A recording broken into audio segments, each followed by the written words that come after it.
آخر کون سے ایسے ہم طریقہ کار کو اختیار کریں کہ ہم تھوڑے چھوٹے سے عمل سے بہت بڑے بڑے اپنے گناہوں کو، بہت بڑی تعداد میں گناہوں کو ختم کروا سکیں.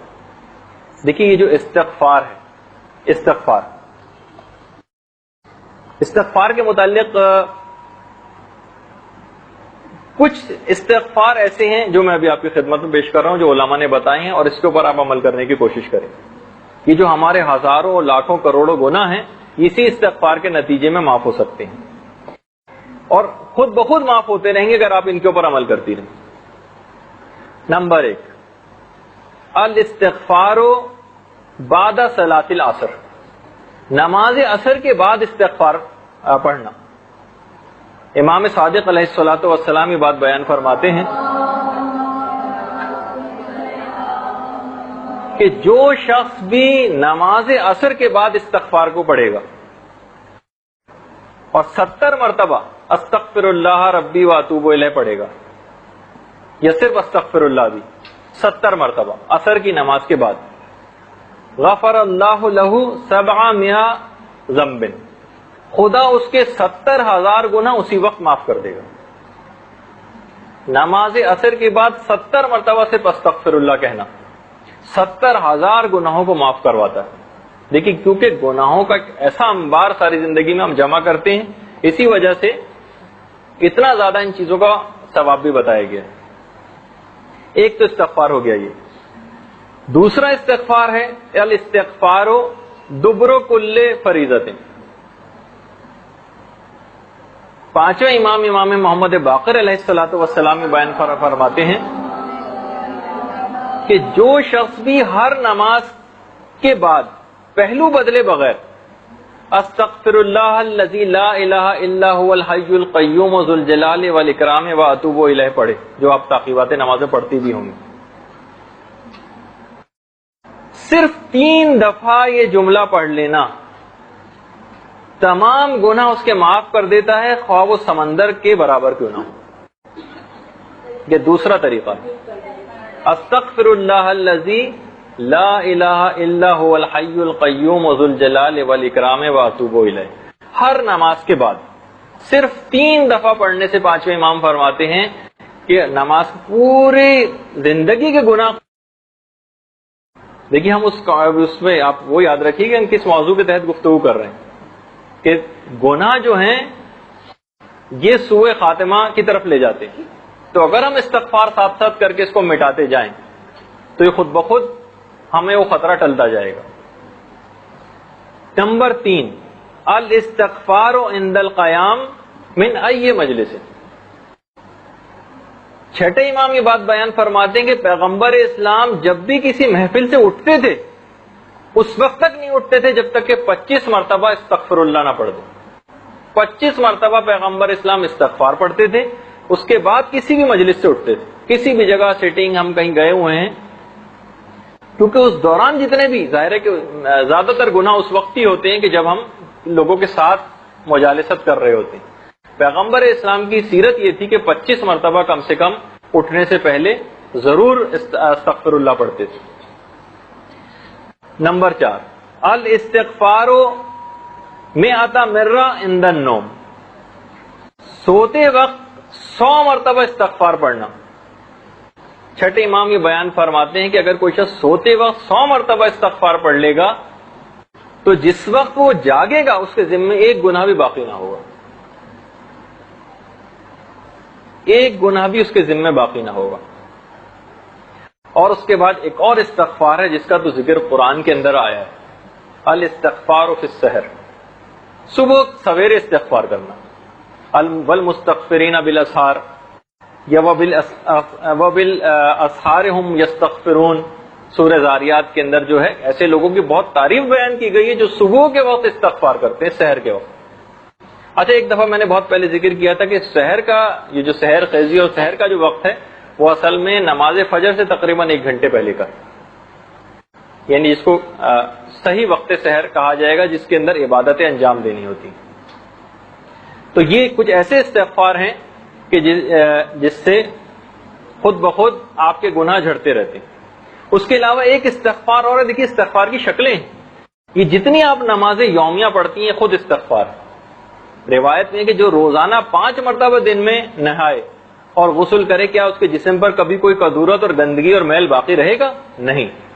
اسی طریقے سے روحانی گندگی اور نجاستیں یہ خود بخود اگر ہم اچھے طریقے سے نماز پڑھیں اور اس کی محافظت کریں تو یہ خود بخود ہمارے ذمے جو گناہ ہوں سب معاف ہوتے رہیں گے۔ اسی اعتبار سے ایک اور استغفار ہے، وہ ہے نماز جمعہ۔ روایتوں میں ہے کہ ایک جمعہ پڑھنے کے بعد اگلے جمعہ تک، یعنی جو آپ نے پچھلا جمعہ پڑھا ہے اس سے اگلے جمعے تک جتنے بھی گناہ ہوں گے وہ سب کے سب معاف ہوتے رہتے ہیں، جمعے کی نماز صرف پڑھنے کی وجہ سے۔ اور یہی روایات غسل جمعہ کے لیے بھی آئیں کہ غسل جمعہ انتہائی اہم ترین مستحب معتبر غسلوں میں سے ایک ہے۔ اس کے علاوہ جتنی بھی نیکیاں ہیں سب استغفار ہیں، کہ خوب نیکیاں کرتی جائیے، خوب استغفار، خود بخود استغفار ہوتا رہے گا۔ ان الحسنات یذھبن السیئات، بے شک نیکیاں گناہوں کو کھا جاتی ہیں، تو جتنے بھی آپ نیکیاں کرتی چلی جائیں گی خود بخود گناہ ختم ہوتے چلے جائیں گے۔ تو دیکھیے یہ سب آپ کے سامنے یہ طریقہ کار پیش ہوئے۔ توبہ، یہ جو ہم جتنا استغفار اور توبہ کی ابھی بات کر رہے ہیں، اس کا ایک فائدہ یہ ہے کہ اس کو کرنے والا، توبہ کو بار بار انجام دینے والا، اس سے خود بخود ایک تو گناہ کم ہوتے جاتے ہیں۔ پھر وہ جو آپ آیت سنتی ہیں ان اللہ یحب التوابین، خدا محبت کرنے لگتا ہے توبہ کرنے والوں کے ساتھ۔ کلکم خطاؤن و خیر الخطائین التوابون، بے شک سارے کے سارے لوگ خطا کار ہیں لیکن خدا کے نزدیک بہترین خطا کار وہ ہے جو سب سے زیادہ توبہ کرنے والا ہے۔ تو جب آپ خدا کی محب بن جائیں گی تو ایسا شخص جسے خدا محبوب رکھنے لگے توبہ کرنے کی وجہ سے، اس کا خاتمہ کبھی بھی خراب نہیں ہو سکتا۔ تو حسن خاتمہ کی اس کے اندر بشارت ہے توبہ کے اندر۔ تو جب بھی بار بار توبہ استغفار کتنا زیادہ اس کا تذکرہ آیا ہے، اور یہ خود بخود آپ دیکھیں گے کہ صرف یہ فقط بہت سے لوگ کہتے ہیں بھئی یہ صرف تسبیحاں پڑھتے رہنا استغفار کی خالص سے کچھ نہیں ہوگا۔ کرتا کوئی اگر صرف فقط یہ بھی رہے لیکن اس کی مداومت کرے، ہمیشہ یہ کرتا رہے، تو ایک وقت ایسا ضرور آئے گا کہ وہ تمام گناہوں سے بری ہو جائے گا۔ اب آ جائیے ہم کچھ ان اعمال کا تذکرہ شروع کر دیں۔ یہ تو تھے سوء خاتمہ کی طرف لے جانے والے اعمال۔ کچھ اعمال ایسے ہیں جو خود بخود حسن خاتمہ کی طرف کھینچ کے لے جاتے ہیں۔ ایمان، چاہے ساری زندگی ہو سکتا ہے کہ کچھ گناہوں کے ساتھ بسر ہوئی ہو، لیکن حسن خاتمہ، وقت مرگ ایمان کے اوپر ہمارا خاتمہ ہو جائے، کچھ براہ راست ایسے اعمال ہیں وہ آپ کی خدمت میں پیش کر دیے جائیں۔ نمبر 1، المحافظۃ علی اوقات الصلاۃ، نمازوں کو ان کے اول اوقات میں ادا کرنا۔ یہ ایک ایسی چیز ہے کہ اگر کوئی شخص بھی نمازوں کو ان کے اول اوقات میں ادا کرے تو ملک الموت مومن کے پاس آنے کے بعد جو سب سے پہلا کام کرتا ہے وہ یہ کہ شیطان کو اس سے دفع کر دیتا ہے۔ شیطان موجود ہی نہیں رہ پائے گا۔ یہ ملک الموت کی ذمہ داریوں میں سے قرار پا جاتی ہے کہ مومن کے پاس سے شیطان کو ہٹا دے، جو شخص بھی نمازوں کو ان کے اول اوقات میں ادا کرتا۔ دیکھیے یہ جو آپ آیت پڑھتی ہیں نا، اس کی تفسیر میں چھٹے امام نے بات بیان فرمائی۔ کون سی آیت؟ فویل للمصلین، تباہی اور بربادی جہنم کا گڑھا ہے ان نمازیوں کے لیے، الذین هم فی صلاتہم ساہون، جو نمازوں میں سستی سے کام لیتے ہیں۔ چھٹے امام نے کہا کہ اس سستی سے مراد یہ ہے تاخیر الصلاۃ عن اول وقتها لغیر عذر، بلا کسی ویلڈ ریزن کے نماز میں ٹال مٹول کرنا۔ ابھی پڑھ لیتے ہیں، 1 گھنٹے بعد، 2 گھنٹے بعد، دیر کرتے جائیں، پڑھ لیتے ہیں وقت کے اندر لیکن دیر سے پڑھتے ہیں۔ امام نے کہا بلا عذر،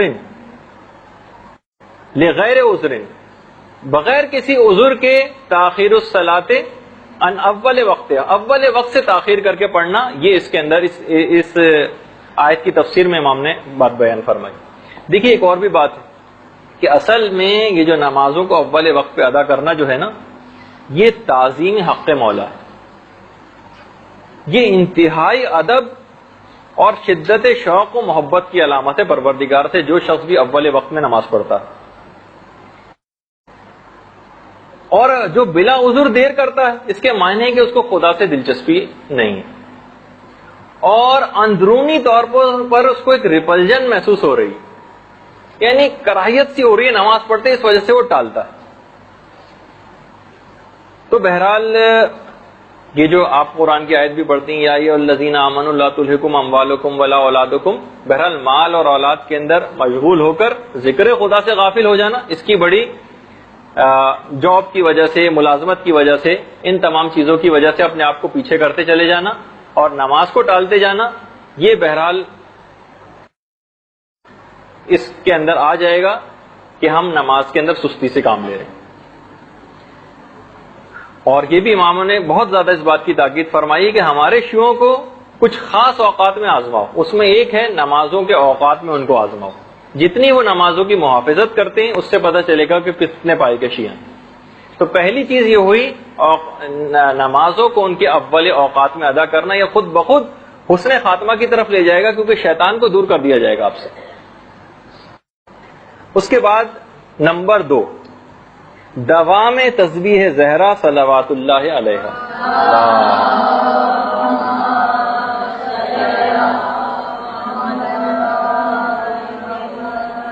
چھٹے امام یہ بات بیان فرماتے ہیں کہ سوائے شقی کے تسبیح فاطمۃ الزہرا پڑھنے کو کوئی شخص ترک نہیں کرتا.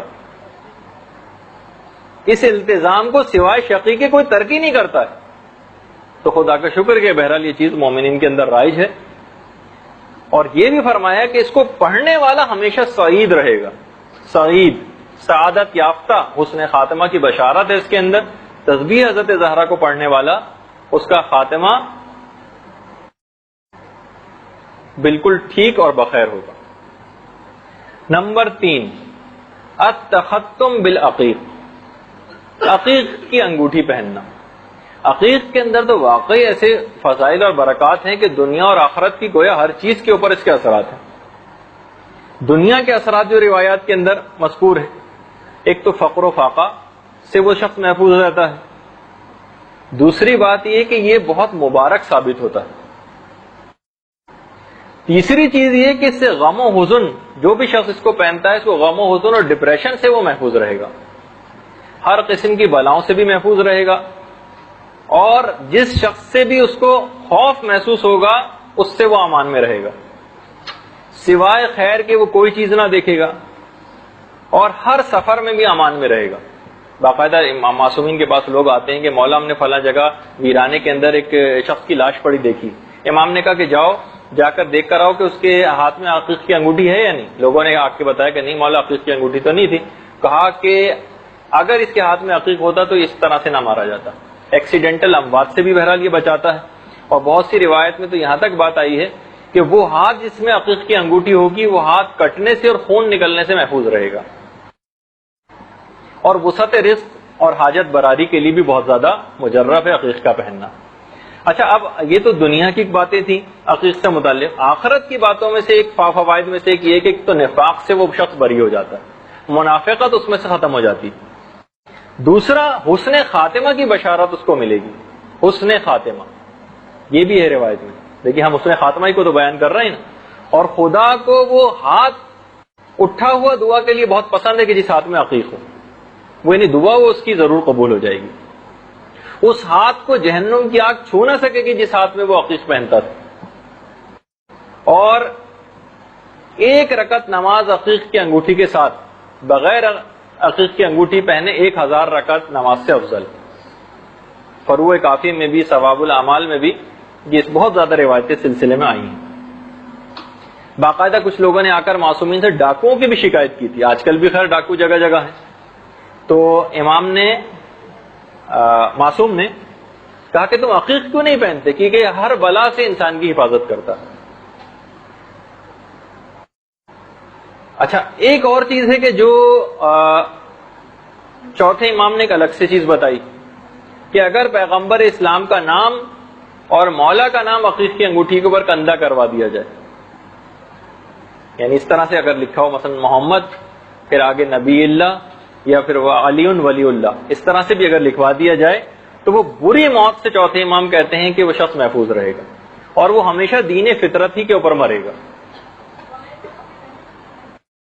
جی اب یہ اس کا ہم ایک اور اس کی اصل تفصیل ہم اس وقت بتائیں گے، خاص عبارت جس وقت دفن کے مرحلے تک ہم پہنچیں گے اس وقت عقیق کا ایک خاص ایک بہت ہی بڑا فائدہ، اتنا بڑا فائدہ آپ کی خدمت میں پیش کیا جائے گا کہ جس سے سوال منکر و نکیر ہی سمجھنے کے لحاظ سے ساقط ہو جائے گا، اور وہ عقیق خود بخود جواب دے گا آپ کی طرف سے۔ وہ ایک خاص طریقہ آیت اللہ خوئی نے لکھا ہے، انشاءاللہ ہم دفن کے موقع پر اس کو پیش کریں گے۔ اس کے بعد اب آ جائیے، یہ کتنے طریقے ہوئے؟ 3۔ نمبر 4، المداومۃ علی دعاء الغریق، دعائے غریق کو ہمیشہ پڑھنا۔ چھٹے امام یہ بیان فرماتے ہیں کہ جو شخص بھی یہ والی دعا پڑھے گا، یعنی یہ یا اللہ ہو یا رحمان ہو یا رحیم یا مقلب القلوب ثبت قلبی علی دینک، اگر آپ اپنے لیے پڑھ رہی ہیں اور اگر اجتماع کے لیے اور سب کے لیے تو ثبت قلوبنا علی دینک، یہ والی دعا پڑھنا۔ اس کا ایک نام دعائے حزی بھی بہت سی کتابوں میں، البتہ دعائے حزی ایک اور دعا بھی ہے، لیکن دعائے غریق اور دعائے حزی یہ دونوں مترادف ناموں کے اندر استعمال ہوتی ہیں۔ تو وہ شخص کے جو روزانہ اس دعائے غریق کو پڑھتا رہے گا اس کا بھی حسن خاتمہ ہوگا، روایت کے اندر۔ نمبر 5، ہر نماز کے بعد 10 مرتبہ تسبیحات 4 پڑھنا۔ ہر نماز کے بعد 10 مرتبہ تسبیحات 4 پڑھنا حسن خاتمہ نصیب کروائے گا۔ نمبر 6، ذی قعدہ کی پہلی تاریخ کی جو نماز ہے، ماہ ذی قعدہ کی پہلی تاریخ کی نماز، یہ آپ کو مفاتی میں بھی مل جائے گی اس کا طریقہ۔ رسول اسلام فرماتے ہیں کہ جو شخص بھی اس نماز کو پڑھے گا اس کی توبہ فوراً قبول ہو جائے گی، اس کے گناہ سارے معاف ہو جائیں گے، ایمان پر اس کا خاتمہ ہوگا اور اس کا دین اس سے سلب نہ کیا جائے گا، قبر اس کی بہت فراخ ہو جائے گی، اس کے والدین اور اولاد کی بھی مغفرت ہو جائے گی، اور روح نہایت آسانی اور سہولت کے ساتھ اس کے جسم سے نکل جائے گی۔ باقیات الصالحات کے اندر باقاعدہ شیخ عباس قمی نے مفاتیح الجنان کے اندر بھی اس چیز کو لکھا ہے، تو آپ اس کے اندر بھی پڑھ سکتی ہیں۔ ماہ ذی قعدہ کی پہلی تاریخ کی نماز اور اس کے ذیل کے اندر پیغمبر اسلام کی یہ حدیث، اس کے اندر بھی حسن خاتمہ ہے جو بھی ماہ ذی قعدہ کی پہلی تاریخ کو یہ نماز پڑھے گا۔ نمبر 7، بکثرت درود پڑھنا۔ درود بھیج دیجیے محمد۔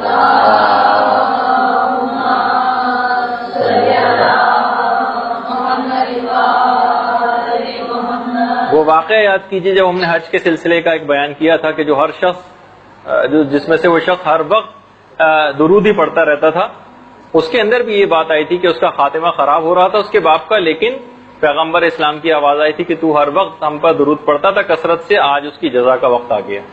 تو بہرحال اس کے اندر بھی یعنی عین اس وقت جب اس کا خاتمہ خراب ہونے والا تھا وہ اس کا خاتمہ بالخیر ہو گیا کثرت درود پڑھنے کی وجہ سے۔ اس کے بعد نمبر 8 ہے ایمان موجودہ پر شکر کرنا۔ ہم نے کبھی اس چیز کی اہمیت کا احساس ہی نہیں کیا کہ کتنی بڑی یہ دولت ایمان بغیر کسی کچھ ہاتھ پاؤں ہلائے ہمیں ایسے ہی مل گئی۔ ایمان موجودہ پر شکر کرنا، اور ان شکرتم لازیدنکم، جو شخص بھی شکر کرے گا ہم اس میں اضافہ کر دیں گے، نعمت میں اضافہ، یعنی ایمان موجودہ پر جب شکر ہوگا تو خود بخود شکر کرنے کی وجہ سے ایمان میں اضافہ ہوگا، جب ایمان میں اضافہ ہوگا تو پھر حسن خاتمہ خود بخود ہی ہوگا، کیونکہ وقت مرگ جب اضافہ شدہ ایمان ہے وہ ہاتھ سے نہیں لیا جائے گا۔ اور اس کے بعد نمبر 9 وہ مشہور جو کہ دعا کے طور پر بھی ہے اور قرآن کی آیت بھی ہے، اس کو پڑھنے والا شخص ربنا لا تزغ قلوبنا بعد اذ ہدیتنا وہب لنا من لدنک رحمہ انک انت الوہاب۔ ربنا لا تزغ قلوبنا بعد اذ ہدیتنا، پروردگار ہدایت آنے کے بعد میرے دل کو نہ پھیر دینا۔ یہ قرآن کی آیت ہے باقاعدہ۔ دیکھیے یہاں بھی اس کے اندر ایک جملہ آیا ہے وہب لنا، ہمیں تو اپنی طرف سے یہ تحفہ دینا، وہب لنا۔ دیکھیے جو بھی یہ لامحدود جنت ہے نا، یہ ہمارے 50-60 سال کی زندگی کے محدود ریاضیات کا بدلہ تو نہیں بن سکتی۔ بہت ہوا تو ہمارا استحقاق اتنا بننا چاہیے تھا کہ بس 50-60 سال کی جنت ہی ہم کو مل جاتی۔ تو اس جو چند سال آپ نے انجام دی ہیں، لامحدود جنت کا استحقاق تو پیدا نہیں ہوتا۔ تو اب یہ جو بہرحال جب استحقاق پیدا نہیں ہوتا تو پروردگار کی طرف سے جو لافانی جنت ہے یہ سوائے ہبہ کے اور تحفے کے کچھ اور نہیں. جب ہی اس کے اندر اس کا جملے کا یہ بھی بات آئی ہے ہبہ. دیکھیے ہبہ جو ہبہ ہے نا یہ بدون معاوضہ ہوتا ہے، جس میں واہب اپنے جو تحفہ دے رہا ہے وہ اپنے غیر متناہی کرم سے جتنا چاہے دے دے، اس پہ کوئی روک ٹوک نہیں. اور پھر آخر میں یہ بھی کہا انکا انت الوہاب، آخر تم کو یہ ہبہ مانگنے کا حق کہاں سے پیدا ہوا؟ اس وجہ سے پیدا ہوا کہ ہم وہاب ہیں، ہم بڑے سخی داتا اور بخشش کرنے والے ہیں، اس وجہ سے تم کو یہ حق پیدا ہوا. تو بہرحال پروردگار سے اپنے ایمان کی سلامتی کی دعائیں مانگنا اور اس کے اندر یہ والی دعا پڑھنا ربنا لا تزغ قلوبنا، یہ حسن خاتمہ کی طرف انسان کو لے جاتی. 9 چیزیں ہوئیں.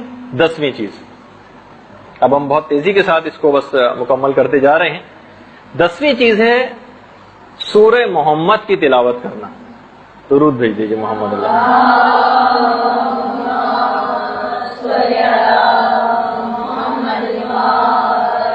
چھٹے امام یہ بات بیان فرماتے ہیں کہ جو شخص بھی سورہ محمد کی تلاوت کرے گا وہ مرتے وقت ہر قسم کے شک اور ریب سے بری ہو جائے گا. یعنی شکوک و شبہات کی دنیا سے وہ شخص نکل جائے گا اور بالکل حالت یقین میں اس کا خاتمہ ہوگا، اور مرتے وقت وہ شخص کفر اور شرک سے محفوظ ہو جائے گا. یہ ایک چیز ہے تلاوت سورہ محمد. اس کے علاوہ جو 11ویں چیز ہے وہ ہے تلاوت سورہ ہمزہ. ویل لکل ہمزۃ لمزہ. چھٹے امام یہ بات بیان فرماتے ہیں کہ جو شخص بھی اپنی واجب نمازوں میں سورہ ہمزہ پڑھے گا فقر و فاقہ اس سے دور ہو جائے گا، رزق اور روزی کے دروازے اس کے لیے کھل جائیں گے. وَيَدْفَعُ عَنْهُ مَيْتَةِ السُّوءِ، بری موت اس سے دور ہو جائے گی. سوء خاتمہ سے تو وہ شخص محفوظ ہو جائے گا. نماز واجب میں سورہ ہمزہ کی تلاوت کرنا. عام طور پر جو مشہور سورہ ہیں وہ تو پڑھے جاتے ہیں، انا انزلنا وغیرہ، لیکن یہ جو سورے دیگر ہیں یہ بھی ضرور پڑھے جائیں کیونکہ ان کے کچھ الگ فائدے ہیں. نہیں، انا انزلنا کو ترک کر دیجئے اور اس کی جگہ یہ والا سورہ پڑھیں. یعنی ہمیشہ ایسا نہیں کریں، یعنی انا انزلنا کا ثواب بھی بہت زیادہ ہے، لیکن مختلف الگ الگ جو سورے بتائے گئے ہیں اس کے اندر ان سوروں کو پڑھنا. تو آج کی حد تک گفتگو یہاں پر روکتے ہیں. صلی اللہ علی محمد وآلہ الطیبین الطاہرین.